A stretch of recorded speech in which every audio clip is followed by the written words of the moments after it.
오늘 말씀을 보면 하나님은 부모님을 순종하라, 부모님의 일 공경하라. 또 왜 우리는 부모님의 일 공경하고 순종해야 할까요? 그것을 질문하고 있습니다. 여러분은 왜 우리 부모님을 공경해야 될까요? 우리 부모님이 여러분에게 해준 것이 적어서 공경하지 말아야 되고 해준 것이 많아서 공경해야 할까요? 성경은 그렇게 말하고 있지 않습니다. 우리 부모님이 우리에게 주신 가장 중요한 것 중에 하나는 바로 뭐냐면 생명입니다. 마태복음 16장 26절에 보면 성경 말씀에 예수님은 이런 말씀을 합니다. 사람이 만일 온 천하를 얻고도 세상 천하 만물을 얻고 대통령의 자리를 얻고 그리고 진시황제처럼 중국을 통일하는 천하를 얻고도 내 목숨을 잃어버리면 소용이 없다는 겁니다. 그러니까 진시황제는 하루라도 더 살고 싶어서 불로체를 구하지 않았습니까? 생명, 천하보다 귀한 생명, 이 생명을 저와 여러분에게 주신 분이 있다면 바로 어머니, 아버님이십니다. 그러므로 부모님이 여러분에게 땅의 것을 남들에 비해, 다른 가정에 비해 우리 아버지가, 우리 어머님이 좀 더 여러분에게 좀 잘해주지 못하고 부족한 것이 있다 할지라도 우리는 원망할 수가 없습니다. 왜 그렇습니까? 우리 부모님이 여러분에게 준 것이 생명이기 때문입니다. 너무 소중한 생명, 귀한 생명, 그 소중한 생명, 천하보다 귀한 생명을 우리에게 주셨고 그 생명 때문에 우리는 이렇게 살아있는 거 아니겠습니까? 그래서 우리는 부모님을 평가의 대상이 될 수가 없습니다. 우리의 부모님은 공경의 대상이 될 수밖에 없다는 것입니다. 두 번째, 왜 우리는 부모님을 공경해야 할까요? 부모님이 나를 낳아주신 뿐만 아니라 길러주셨기 때문입니다. 어떤 분은 그렇게 말합니다. 부모님이 도대체 나에게 해준 게 뭐가 있냐고요. 여러분, 여기 부모님이 해준 게 없으면 여러분이 기저귀 갈아주고 그거 여러분이 못했어요. 자, 마가복음 9장 24절을 한번 보겠습니다. 읽어봅니다. 시작. 곧 그 아이의 아버지가 소리를 질러 이르되 내가 믿다고 그래요. 그래서 나의 믿음 없는 걸 도와달라. 이걸 누구한테 한 말이냐면 예수님이 한 말이에요. 아버지가 왜 이렇게 했냐는 거예요. 자신의 아이가 귀신이 들려서 죽을 것 같은 상황에 처해지자 이 아버지는 모든 부끄러움을 버리고 이 아이를 살리려고 길러주고 사랑을 표현한 것입니다. 동물은 낳자마자 뛰어다닙니다. 그러나 사람은 낳자마자 걸어다니는 사람이 없습니다. 최소한 3년 이상은 사랑해주고 감싸주고 돌봐줘야 하는 것입니다. 아까도 제가 말씀드렸지만 가끔 자녀들이 이런 말을 하는 자녀들이 있어요. 도대체 나의 부모님이 나를 위해 해준 것이 뭐가 있냐고. 여러분이 지금 이 자리에 있는 것 자체가 여러분이 사랑받았다는 증거입니다. 왜 그렇습니까? 아기는 혼자 힘으로 아기 뱃속에서 나올 수 전혀 없습니다. 여러분, 아기가 우리 엄마가 우리 아빠가 대골 같은 집에서 살지 않아도 여러분을 잉태해서 뱃속에서 있어서 그 아이가 배에서 나오기까지 혼자 힘으로 나온 게 아닙니다. 이거는 대골 같은 집에서 사는 부모나 그렇지 않은 부모나 모든 부모는 낳아주시고 그리고 길러주시는 은혜가 다 있다는 말입니다. 아기 혼자 어떻게 영양분을 먹습니까? 아기 혼자 어떻게 젖을 먹습니까? 아기 혼자 어떻게 분유를 먹습니까? 아기 혼자 어떻게 대소변을 가라 했습니까? 우리 어머니, 우리 아버지가 그렇게 좋은 하디스 기저귀를 안 사준다. 나는 왜 기저귀를 그거 안 사줬냐? 그게 문제가 아니라는 거죠. 한 아기가 성장하기까지 기저귀가 최소 3,000번은 갈아야 합니다.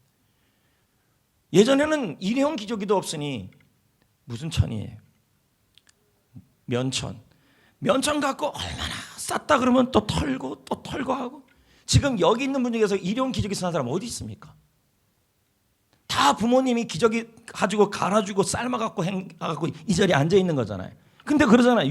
우리 부모님 60 우리 어머님이 이제 80 넘으니까 자기가 한 60대 50대니까 아무 힘이 부모님 없으니까 부모님이 도대체 나한테 해준 게 뭐가 있어요? 그러면 여러분 기저귀 누가 갈아줬습니까? 기저귀 빨래 누가 했고요?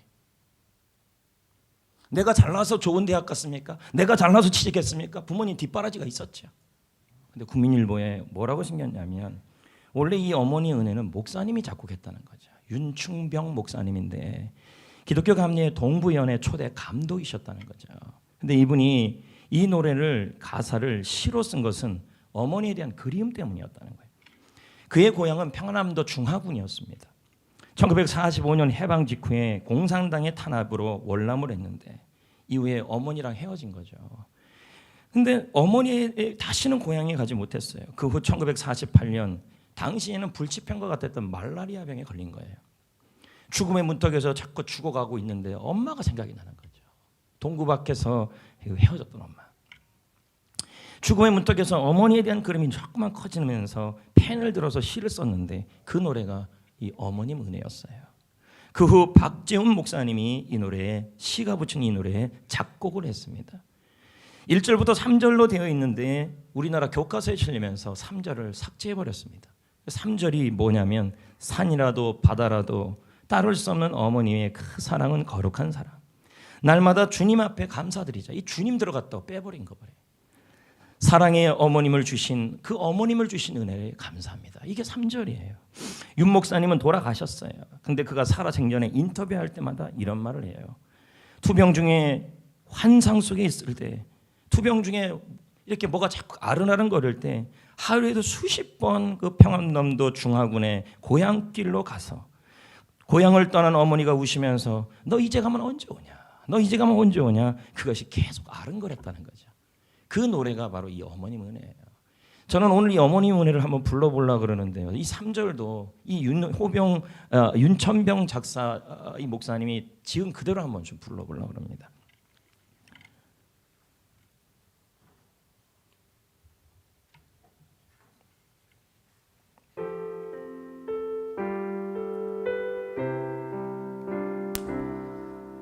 높고 높은 하늘이라 말들 하지만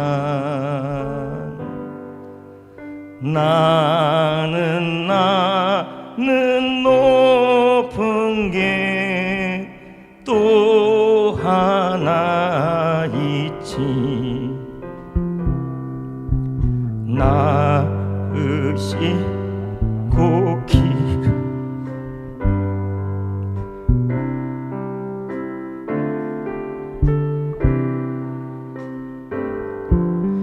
푸른 하늘 그보다도 높은 것 같아. 넓고 넓은 바다라고 말들 하지만 나는 넓은 게 또 하나 있지. 사람 되라 이르시는 어머님 은혜. 푸른 바다 그보다도 넓은 것 같아.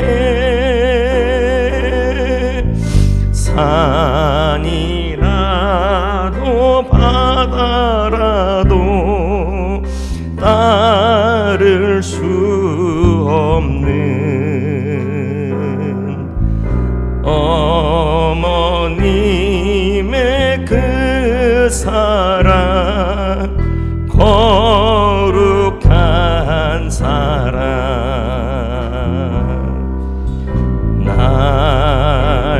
날마다 주님 앞에 감사드리자.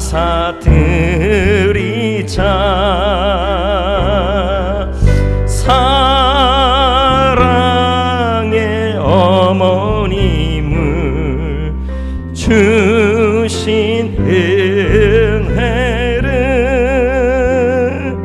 아멘. 여러분, 우리가 부모님을 존경하고 공경하고 또 순종하는 이유는 부모님이 여러분에게 뭘 해줘서 그런 것만은 아니죠. 나에게 생명을 주시고 낳아주시고 여러분을 길러주셨잖아요. 남들보다 더 많은 거 못해줬다 할지라도 우리 부모님은 우리가 할 수 있는 최선을 다해서, 어떨 때는 내가 좋은 옷을 못 사주면은 그 옷을 빌려다가도 아니면 물려받아가 누구한테 구걸해서라도 입히려고 했던 게 부모님들입니다. 자신의 입장에선 최선을 다하죠. 단지 좀 서툴렀죠. 서툴러서 그 사랑이 어떨 때는 편애가 되기도 하고 막내를 더 사랑하기도 하고 첫째를 더 사랑하기도 했겠죠. 그러나 부모님이 서툴러서 그런 거이지 우리를 향한 낳아주고 길러주는 사랑은 변함이 없다는 겁니다. 그래서 부모님은 평가의 대상이 될 수가 없어요. 또 한 가지는 우리가 왜 부모님을 그렇게 공경하고 해야 될까요? 우리 부모님은 하나님의 대리자예요. 자, 볼까요? 에베소 6장 2절입니다. 내 아버지와 내 어머니를 뭐하라? 이 공경이라는 단어가 하나님께 쓰는 단어예요. 경외예요. 결국 이 말은 부모님은 하나님의 대리자라는 말이에요. 그래서 랍비 하맥 데이더는 부모님에 대한 공경을 다음과 같이 말합니다. 인간이 항상 명심해야 할 것이 있다. 부모는 자신들로부터 마땅히 자녀들로부터 마땅히 공경을 받아야 한다. 그런데 그것은 단순히 부모에 대한 감상주의 사랑이 아니다. 그것보다 부모에 대한 자녀에 대한 부모의 존경은 하나님에 대한 의무이다. 이 말은 부모는 하나님의 대리자라는 거예요. 그래서 제가 관련 책들을 읽어보면요, 공통적으로 하는 얘기가 있어요. 부모님께 잘하는 사람이 하나님께도 잘한대요. 신앙생활은요, 보이는 부모님에게도 잘 안 하는데 어떻게 영적 하나님께 잘하겠냐는 거죠. 네 번째, 우리가 왜 부모님을 공경하고 사랑해야 될까요? 부모님을 공경하고 사랑해야 축복을 받아요. 에베소 4장 6장 3절 이로써 이렇게 나옵니다. 이로써란 말은 내 부모를 공경하라, 순종하라요. 이로써 그렇게 해야만 네가 어떻게 된대요? 잘 된다. 이 땅에서 복을 받는다. 그리고 뭐예요? 이 땅에서 어떻게 해야 돼요? 장수하리라. 생명이 보호된다는 거예요. 일찍 죽지 않는다는 말이에요. 이 말씀이 나오게 된 배경이 에베소 6장 3절, 골로새 3장 20절만이 아니에요. 그럼 뭐냐? 바로 이스라엘 백성들이 이집트에서 포로로 있을 때 나와서 시내산 앞에 갔을 때 10계명을 주면서 제 5계명을 할 때도 이 얘기를 했어요. 부모를 공경하라. 그러면 네가 땅에서 잘 되고 장수하리라. 이 말씀이 나오게 된 배경이 사도 바울이 그냥 가진 게 아니라 첫 번째는 이스라엘 백성들의 입장에서 이해하셔야 돼요. 처음에 이스라엘 백성들에게 왜 하나님이 땅에서 이 땅을 얻고 장수한다는 이게 왜 이스라엘 백성의 입장에서 복이 나는 거죠. 처음에 이스라엘 백성들이 이집트에 있을 때 땅 한 평이 없었어요. 노예인데요. 그러므로 이스라엘 백성들에게 소원이 있다면 제발 나에게 땅 한 평 얻는 게 소원이었을 겁니다. 여러분 입장에서 본다면 남의 집 사글세로 사고 전세로 사는데 맨날 월세 100만 원, 200만 원씩 올리는데 소망이 있다면 내 집 갖는 게 소망 아니겠습니까? 근데 이스라엘 백성들에게 하나님이 약속을 준 거예요. 네가 네 부모를 공경하라. 그리하면 내가 너에게 새로운 땅을 주겠다. 이 약속을 해준 거예요. 땅의 축복이죠. 거기다가 광야에 들어갔어요.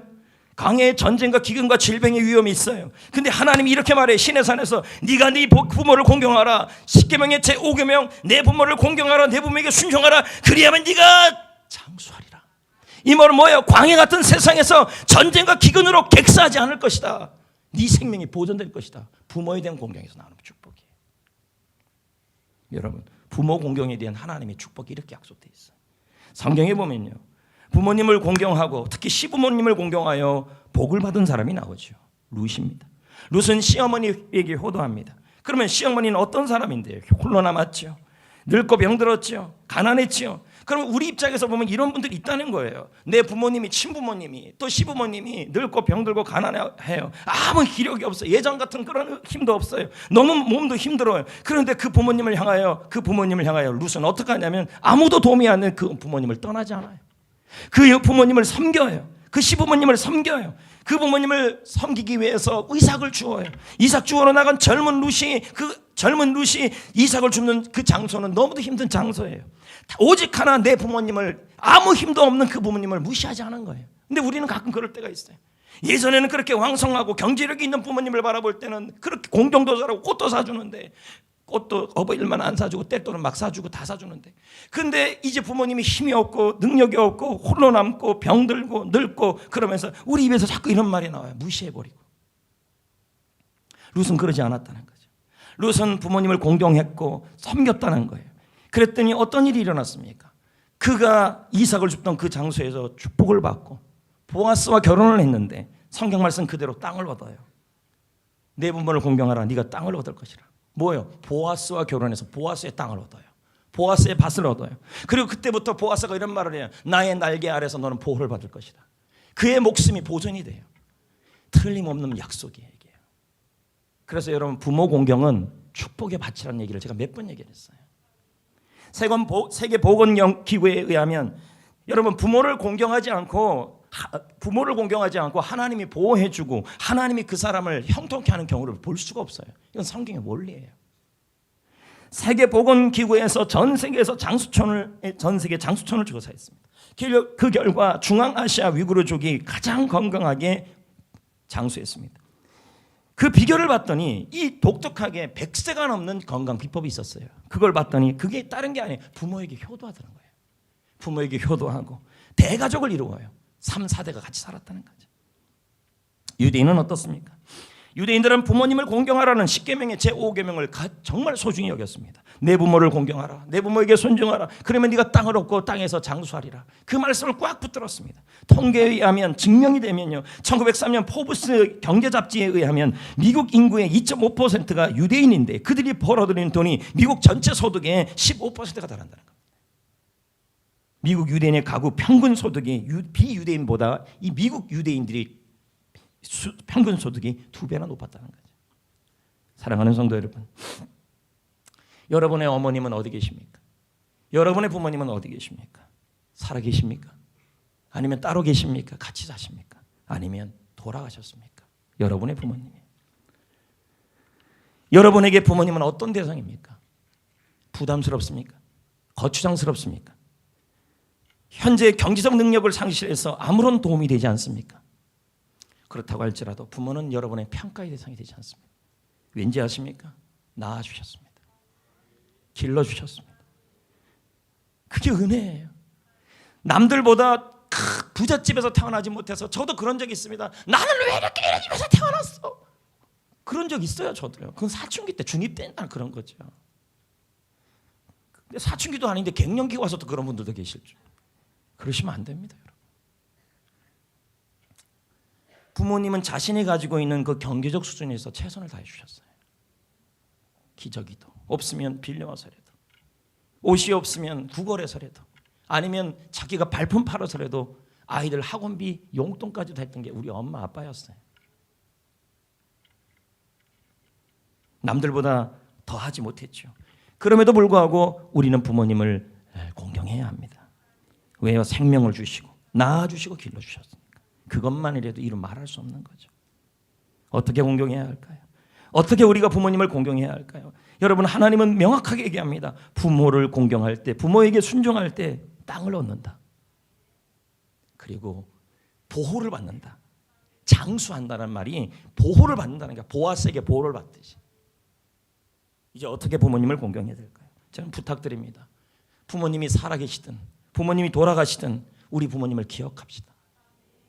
나의 부모님, 나의 아버지, 나의 어머니라는 사실, 그분이 나의 어머니, 아버지라는 사실을 항상 기억하면서 그분이 계셨기에, 그분이 지금 계셨기에 오늘날 내가 여기에 존재하고 있구나. 어떤 분들은 부모님이 교육받지 못해서 무시합니다.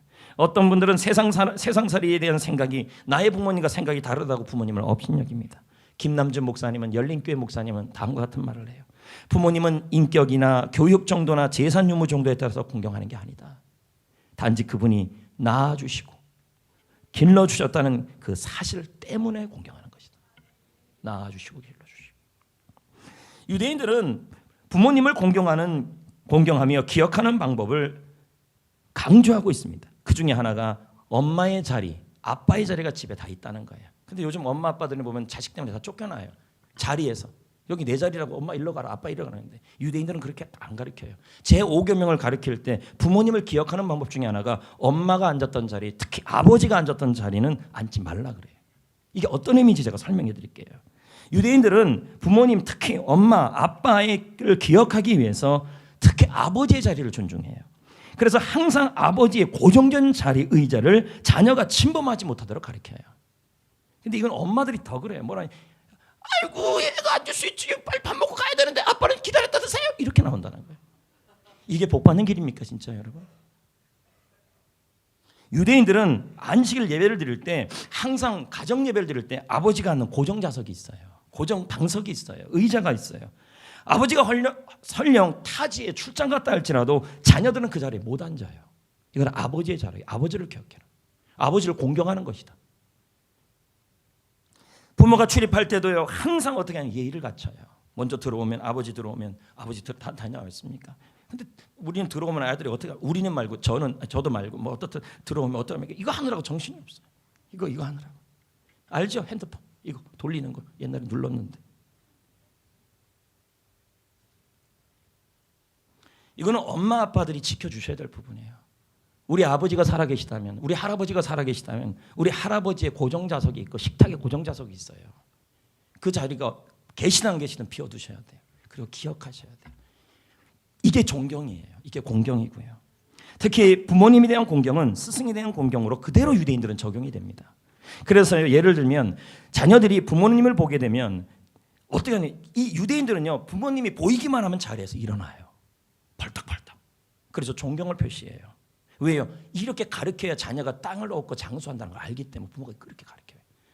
그래서 이걸 어디다 적용하면 스승에다 적용을 해요. 그래서 유대인들은 스승님이 교실에 들어오면 학생들이 자리에 앉아 있지 않아요. 벌떡 일어나서 예의를 표해요. 이게 다 연결되어 있다는 거죠. 우리 교회는 다음 주에 교사 사랑주일로 지냅니다. 교회 학교에서 우리 다음 세대를 위해 수고하는 교사들에게 수고를 알아주고 그분들을 축복해 줘야 할 줄 믿습니다. 할렐루야. 기여겨야 됩니다. 아유 내가 아는 김집사인데 뭐 나보다 교육 못하는데 이렇게 생각하시면 안 돼요. 그럼 여러분이 하세요. 그런 말 하지 마시고 하는 게 귀한 거죠. 둘째는 부모를 공경하는 방법은 필요를 공급해 주는 겁니다. 유대인들은 부모를 공경할 때 다음과 같이 한다 그럽니다. 부모님을 안락하게 해주고 음식과 마실 것을 해드리고 옷도 해드리고 부모님이 들어오시고 나가실 때마다 잘 안내해주고 부축해주고 이게 우리가 할 일이라는 거예요. 다른 사람에게 부두에게 바빠서 맡길 수는 있지만 자기가 보인다면 직접 다 그렇게 했다는 거죠. 이게 부모의 필요를 공급해 주는 거예요. 부모님이 들어오시는지 나가시든지 그냥 누워있고 텔레비전 보느라고 정신없고 자식이 뭘 보고 배우겠습니까? 부모님이 80세, 90세가 다 됐어요. 나는 이제 60세, 50세가 됐어요. 그런데 내 아이들이 뻔히 보고 있는데 그러면서 땅을 얻기를 원합니까? 그렇지는 않잖아요. 세 번째는 부모님과의 관계에서 기쁨을 드려야 합니다. 여러분 얼마 전에 지난주에 신문에 보니까 어버이날 부모님들이 제일 받고 싶은 게 꽃도 필요 없대요. 이 꽃 이거 다 필요 없대요. 우리는 그냥 달아줬지만 뭐 했더니 용돈 많이 달래요. 참고하시기를 부탁드리겠습니다. 용돈이면 제일 좋대요. 근데 여러분 나이가 들어갈수록 부모님이 느끼는 것이 뭐냐면 외로움이에요. 그래서 용돈 드리는 거 참 중요해요. 하지만 용돈보다 중요한 것은 관계에서 기쁨을 누리는 거예요. 부모님을 찾아뵙고 대화도 하고 연락하고 엄마가 알면 뭘 알아? 아빠가 알면 뭐 알아? 이런 식으로 하는 얘기가 아니라는 거죠. 부모님과의 관계에서 외롭지 않게 해주는 거. 이게 바로 뭐냐면 공경이라는 겁니다. 우리 교회는 매주 노인대학을 진행해 왔습니다. 벌써 17년째죠. 노인대학을 시작하게 된 이유 중에 하나가 레위기 19장 32절이에요. 그 말씀이 이 말씀이죠. 너는 머리가 휘어진 머리 앞에 일어서고 노인의 얼굴을 공경하라. 내 하나님을 이것은 경외하는 일이다. 그래서 이 말씀을 갖고 노인대학을 시작했다 그러지 않습니까? 매주 모이신 어르신들의 인원이 줄지 않고 있어요. 우리가 노인대학을 시작하면서 뭐 저기서도 하고 뭐이 처인 거 여기서도 하고 뭐 저쪽도 해서 숫자가 줄을 줄 알았는데 전혀 숫자가 안 줄어요. 이분들은 목요일을 기다린대요. 목요일이면 세수하고 양말도 새로 신고 분도 바르고 왜 그럴까요? 물론 배우는 기쁨이 있을 겁니다. 그러나 더 큰 기쁨이 뭔지 아십니까? 관계의 기쁨입니다.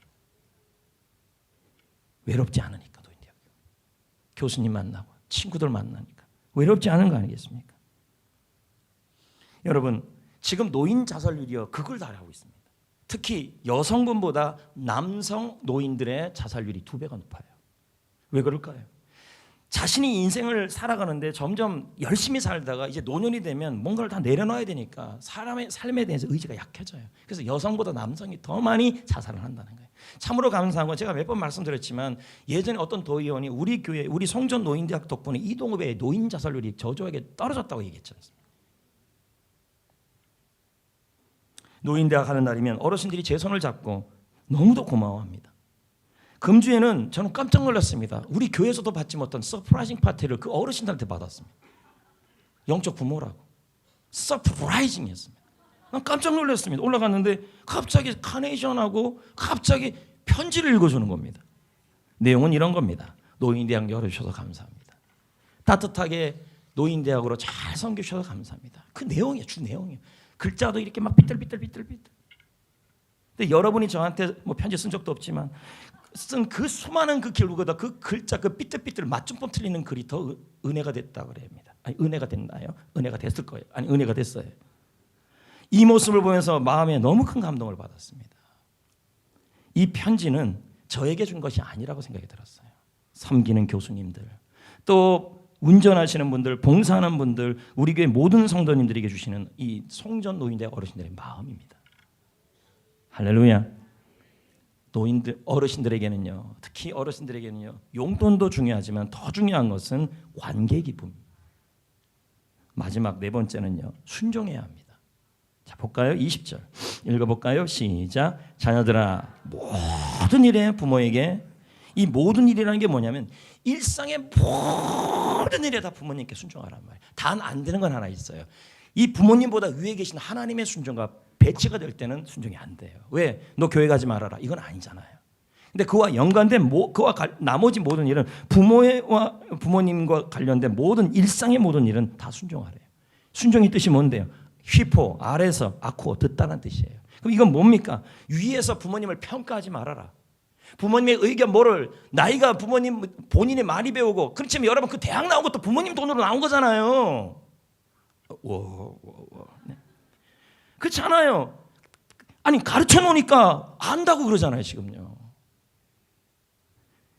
지금 그 직장 간 것도 결국 부모님이 가르쳐줘서 그 직장 들어간 거 아닙니까? 좀 돈 좀 번다 그래서 떵떵거리시면 안 돼요. 순종이라는 말은 부모님이 나이가 없고 힘이 없고 다 쓰러진다 할지라도 위에서 부모님을 평가하는 것이 아니라 모든 일에 아래에서 부모님의 말씀을 듣는 걸 말하는 거예요. 그게 순종이에요. 기꺼이 마음을 기울여서. 더불어 이 순종에는요, 뭐가 들어있냐면 공손한 언어로 순종한다는 말이에요. 그래서 순종은 부모님의 말씀을 듣고 언어가 공손해야 돼요. 언어가. 근데 부모님에게 공손한 언어를 사용한다는 말이 이런 의미가 있어요. 아버지의 말씀, 어머니의 의견을 거역하지 않는 것. 그리고 부모님이 하시는 말에 화를 내지 않는 것. 이게 공손이고 이게 존경이에요. 그러면서 땅이 잘 되기를 원하고 땅을 얻기를 원하고, 그러면서도 여러분이 보호받기를 원하십니까? 하나님의 조건이 있다는 걸 아셔야죠. 물론 우리 교회 성도들이 참 효도 잘합니다. 공경 잘하고. 그럼에도 불구하고 더 잘해보자는 의미예요. 유대인들은 부모님에게 공손하게 말하는 법을 언제부터 가르치냐면요, 어렸을 때부터 가르쳐요. 7살, 4살. 근데 우리는 거꾸로 됐어요. 어떻게 되냐면 아이가 부모가 돼버렸어요. 부모가 상제. 남편은요, 엄매 기지고 조금 밥 달라 그러면 간이 배 밖에 나왔네 이렇게 나오는 시스템. 남편은 아무 힘이 없어요. 어떻게 된 게요? 텔레비전 가끔 보세요. 무슨 패밀리 프로그램들 보면 이건 애가 상전이고 아빠는 그냥 애 미치예요. 그냥요. 아까도 파도는 없다며 70대 이겨가도요. 고생이란 곳에는 밥 한번 주세요. 이게 빌어야 줄 판인데 지금요. 근데 유대인들은 그렇게 안 그렇게요. 반드시 유대인들은 외국에 있든 미국에 있든 아버지를 부를 때 영어로 유라고 안 불러요. 반드시 파더, 그것도 대문자 파더를 꼭 써요. 그리고 아버지 이름 부를 때 우리나라처럼 함자를 넣어요. 스미스 그러면 스자, 미자, 스자 쓰십니다. 이런 식으로 한다는 거예요. 아니 진짜예요, 여러분.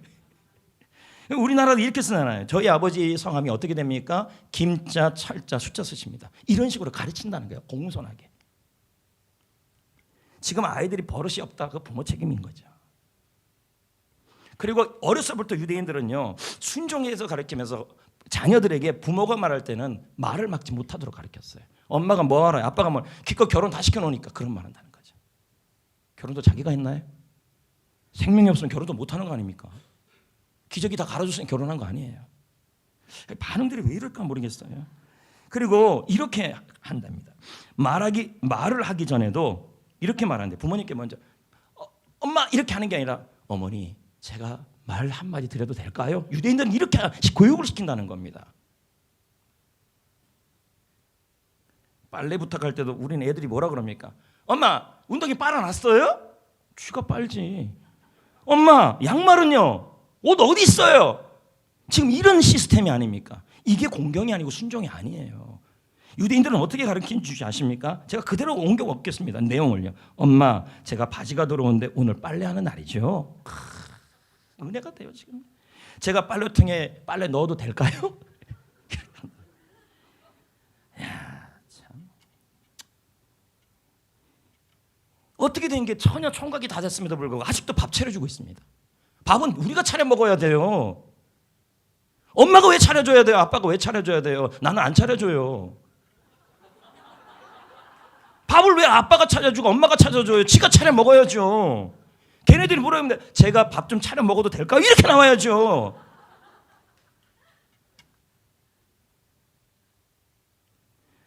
다 차려. 여러분 가정은 어떤지 모르겠습니다. 아이가 이미 다 컸는데도 부모가 다 밥을 차려놓고 있어요. 엄마 아빠가. 아빠는 빼고 엄마가요. 대부분이 엄마들.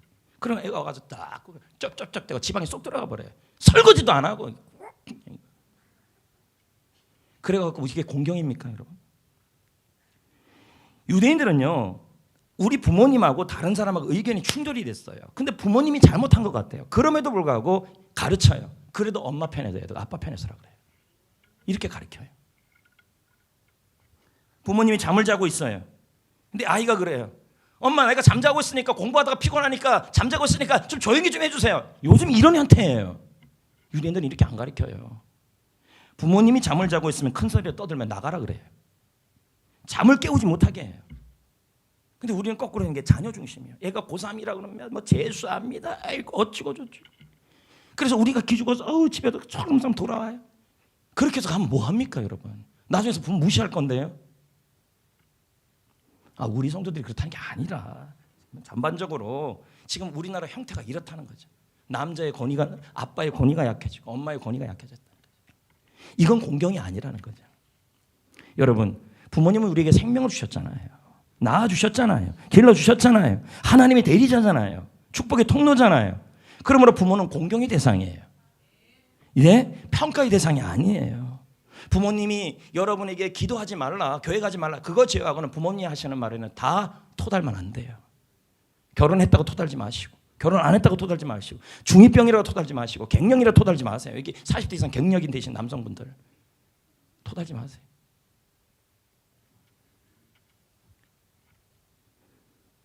많은 사람들을 보면 부모님에게 순종을 안 해요. 공경을 안 하는 사람도 있어요. 왜 그럴까 보면요, 부모님과의 관계가 깨졌어요. 왜 깨졌냐 그랬더니, 그래서 깨진 이유에 보면 부모님이 살아계시는데도 안 만나요. 이유를 물어보니까 아들만 편애했다는 거예요. 여러분, 아무리 아들만 편애해도 낳아줬잖아요. 기저귀 갈아줬잖아요. 대학까지 다 보내줬잖아요. 안 그래요, 여러분? 자식 좀 편하고 막내 좀 더 편해하고, 그리고 첫째 아들 더 편해주고 둘째는 덜 편해줬다 그래서 부모님 말씀 안 들고, 부모님이 살아 계시는데도 만나지도 않고 전화도 안 하고, 부모님이 돌아가셨는데도 장례식도 안 하고 슬퍼도 하지 않는 현실이 일어나고 있다는 거죠. 절반 이상이, 오늘날 그 젊은이들 절반 이상이 다시 태어나면 지금의 엄마 아빠 밑에서 안 태어나고 싶대요. 너무너무 놀랍네 이게. 자신들이 생명이나 낳아주고 길러진 거 못 받았다고만 자꾸 생각하는 거예요. 여러분, 생명 주셨잖아요. 낳아주셨잖아요. 그리고 그 부모님은 자신의 교육 수준에서, 자신의 경제 수준에서 최선을 다해 도와주신 거예요. 단지 어떨 때는 편애가 좀 있었어요. 왜요? 서툴렀어요. 아들이라고, 딸이라고, 그럴 리는 없겠지만 딸이라고, 막내라고, 막내만 이뻐하고, 첫째는 장손이라고 이뻐하고, 거기다 둘째가 중간에 껴서 마음 상하고, 그래서 우리 엄마는 나에게 해준 게 없대. 정말 없나요, 여러분? 부모님에게 상처를 받았다. 그래서 부모님에게 원한을 품고 있어요. 여러분, 부모님에게 원한 품으면 안 돼요. 넬슨 만델라 대통령이 뭐라 그랬습니까? 원한을 품고 사는 것은 스스로 독약 마시는 것이다. 그리고 저 사람 죽기를 바라는 것이다. 이 말은 저 원한을 품은 대상이 너무 밉지만 그 사람을 향하여 내가 원한을 품고 미워하는 마음을 품고 있으면 내가 이미 독약을 먹은 거예요. 그러니까 내가 먼저 죽는다는 말이에요. 저 사람이 죽기 전에. 부모님을 용서해야죠. 이해하셔야죠. 낳아주고 길러주고 사랑해주고, 그래서 최선을 다했어요. 그럼에도 불구하고 부모님이 편애하고 어떨 때는 화도 내고 그렇다 할지라도 나의 부모님이 사랑해준 걸 기억하셔야 돼요. 더불어서 나 스스로는 절대 부모님에 대한 용서의 마음이 안 생긴다면 은혜를 구하셔야 돼요. 왜요? 은혜의 힘만이 나를 살려요. 용서하게 돼요. 자, 디도서 3장 7절 읽어요. 우리로 뭐예요? 은혜가 힘을 준다는 말이죠.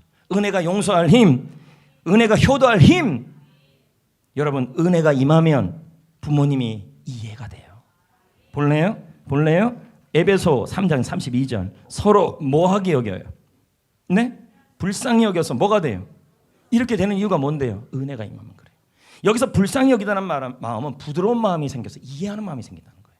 그래서 뭐예요? 은혜가 임하면 마음이 부드러워져서 이해할 수 있게 되고, 그리고 용서할 마음이 생긴다는 거예요. 내 힘으로 용서가 안 돼요. 신학대학 시절에 생활관에서 생활했는데 맨날 사람들끼리 부딪히니까 마음의 상처를 받고 너무 힘들었어요. 사람이 너무 밉더라는 거죠. 그런데 제가 기도하다 은혜가 임하니까 불쌍한 마음이 들어요. 그리고 이해가 돼요. 그리고 부드러운 마음이 들더라는 거예요. 은혜가 임하면 이렇게 돼요.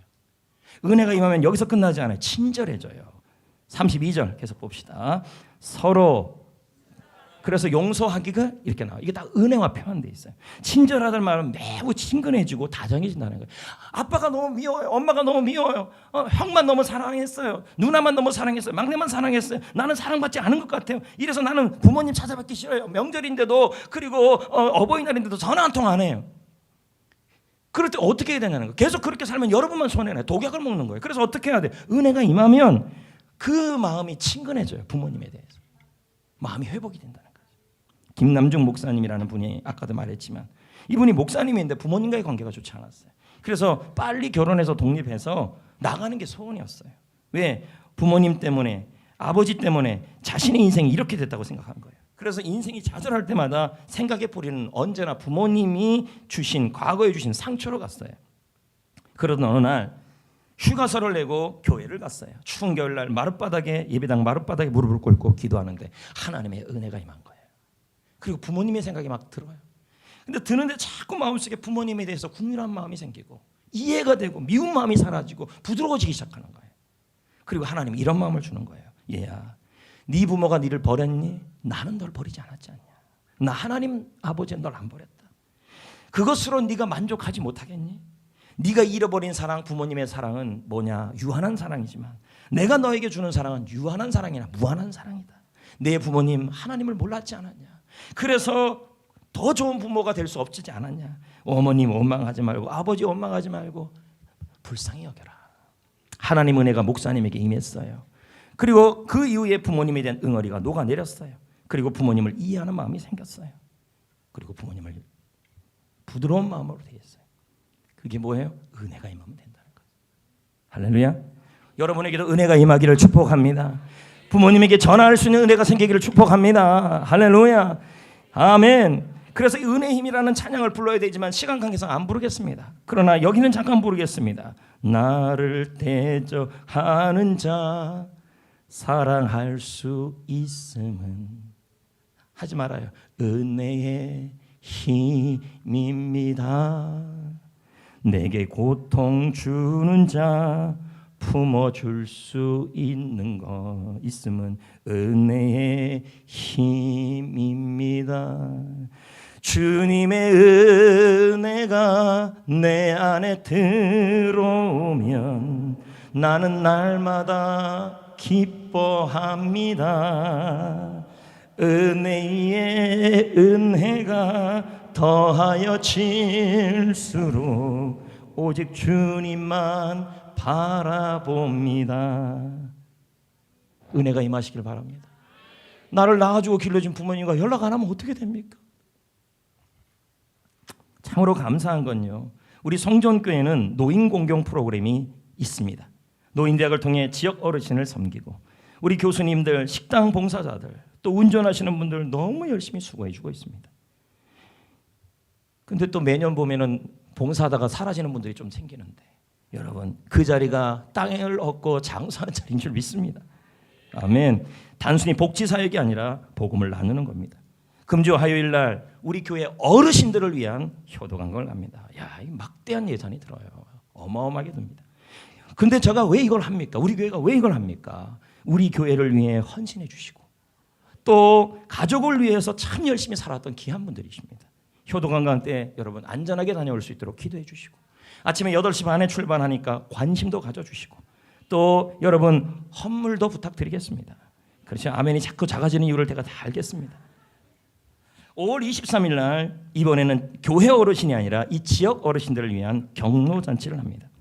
우리가 이 경로잔치를 할 때 이번에는 양갱이가 어떻게 됐어요. 잘 한 450개 정도가 선물용으로 확 주요 양갱이. 네. 그 다음에 이 어르신들에게는 삼계탕을 대접하고 싶었습니다. 그랬더니 알아봤더니 삼계탕이 가격이 지금 얼마나 올랐는지 작년에 1,700원이었는데 올해는 3,000원이 넘었어요. 억장이 무너지는 심정으로 기도했죠. 어떻게 하면 좋겠나. 근데 제가 갑자기 평일 기도학교 제자반에서 이 얘기를 하고 싶더라고요. 그래갖고 닭 때문에 고민입니다. 한 600마리, 500마리가 필요한데 그랬더니 어떤 분이 원가에 드리겠다는 거예요. 그것도 감사합니다. 그랬더니 어제 우리 그날 들었던 어떤 성도님 한 분이 교천치킨의 홈페이지에다가 올린 거예요. 성전교회에서 경로잔치를 하는데 도와줄 수 없습니까? 제발 좀 머리 좀 쓰세요, 여러분도. 제발 앞으로 모든 홈페이지에 다 올리세요. 무슨 행사할 때. 교천치킨에서 연락이 왔어요. 어저께요. 연락이 왔는데 가맹점에서 그걸 듣고 나서 서울에 목동에 있는 가맹점 어디 듣고 나서 그 사장님이 닭을 주겠다는 거예요. 그래서 좋다 그랬더니 어떤 닭을 주겠더니 삼계탕 닭이 아니라 통닭용 닭을 주겠다는 거예요. 우리는 그 닭이 필요가 없거든요. 저는 원래 딜을 또 합니다. 그래서 뭐 어쩌고저쩌고 그래서 우리가 원래 다사랑 케어센터의 법인이기 때문에 교회로는 기부금 영수증을 안 나가지만 그걸로 줄 수 있으니까 아마 효과가 있을 겁니다. 어쩌고저쩌고 딱 했습니다. 그러고 나서 했더니 그럼 돈으로 주면 안 되냐? 오케이, 돈 더 줬습니다. 그래서 닭값을 받았습니다. 그래서 오늘 헌금을 했습니다. 여러분 홈페이지 좀 사용하세요. 제발 좀. 나는 그분이 진짜 대단하다고 생각합니다. 제자 훈련을 듣고 나서 홈페이지에다 교촌치킨 홈페이지에다 올린 거예요. 자, 앞으로 지금 치킨들 마니커부터 많아요. 다 홈페이지에 다 올리세요. 좋은 일 하는 거잖아요. 예? 그래서 구청장님한테 제가 또 전화를 했습니다. 구청장님 현수막 떼지 마세요. 경로산시 현수막입니다. 그때 구청장님 이런 얘기를 송전교회 정말 좋은 일 많이 하는 교회라는 거 내가 진짜 감사하다 이렇게 얘기하시더라고요. 저는 하나를 위해 전화한 거예요. 현수막 떼지 말라고. 그런 얘기도 하시더라고요. 이번에 행사에도 이벤트사를 통해서 사회자와 가수를 초청하고 그리고 제가 지금 백방으로도 후원금을 받아보려고 노력하고 있습니다. 얼마나 걷어질지 모르겠습니다. 저는 요즘에 이런 생각 때문에 내가 아마 회사 사장을 해도 좀 잘하지 않았을까. 너무 딜을 잘하는 거예요, 제가요. 저를 위한 일이 아니라 어르신들을 위한 일이. 저는 근데 이 어르신들에게 우리 교회 어르신들에게 한 가지 부탁을 드리겠습니다. 자녀들에게 효도를 받을 때 감사하다는 말을 꼭 해주세요. 그리고 교회 아이들이 또 이렇게 효도할 때 고맙다는 말을 해주세요. 왠지 아십니까? 그러면 칭찬받으면 더 하고 싶어져요. 더 하고 싶으면 어떻게 되는데요? 복 받잖아요, 애들이요. 자녀들이요. 맞습니까? 여러분 여기서 한 가지 더 기억해야 될 게 있다면 우리에게는 육신의 부모만 있는 것이 아니라 영적 부모도 있어요. 내 입으로 말하기 제 입으로 말하기 그렇지만 결국 목사님입니다. 말씀 사역자 담임 목사님. 두 번째는 셀 리더예요. 세 번째는 교사예요. 자, 이분들은 영적 부모예요. 육신의 부모만 아니라 영적 부모도 있다는 말이에요. 고린도서 4장 15절에 이런 말씀이 있어요. 그리스도 안에서 일만 스승이 있다. 그러나 내가 복음을 통해 낳았다. 이 말은 뭘까요? 말씀을 전하는 자는 부모라는 말이에요. 영적으로. 여러분 육신의 부모도 공경해야 되지만 영적 부모도 공경해야 합니다. 셀 리더. 알겠어요? 예. 그래서 왜 그렇습니까? 마태복음 10장 40절에 보면 너희를 영접하는 자, 말씀 사역자를 영접하는 자는 예수님을 영접하는 것이고 예수님을 영접하는 자는 하나님을 영접하는 것이다. 영접이란 말은 뭐예요? 환영하라는 거예요. 말씀 사역자, 목사님, 셀리더 교사를 환영하고 환대를 베풀어 줘라 이 말이에요. 할렐루야. 할렐루야. 다음 주에 이제 목회자 사랑주일, 교사 사랑주일이지만 우리 교회에서 셀 리더를 위해서 아주 멋진 제 입장에서 여태까지 셀 리더들 선물 중에서 제일 비싼 거예요. 그렇다고 너무 그렇게 기대하지 마세요. 내가 보기엔 제일 비싼 거를 다 이렇게 준비를 했습니다. 그러면 셀에서는 어떻게 해야 되냐면 리더들에게 조그만 꽃이라도 하나씩 준비를 하셔서 표현을 하셔야 합니다. 평가하지 마시고 공경하는 겁니다. 또 이렇게 하셔야 됩니다.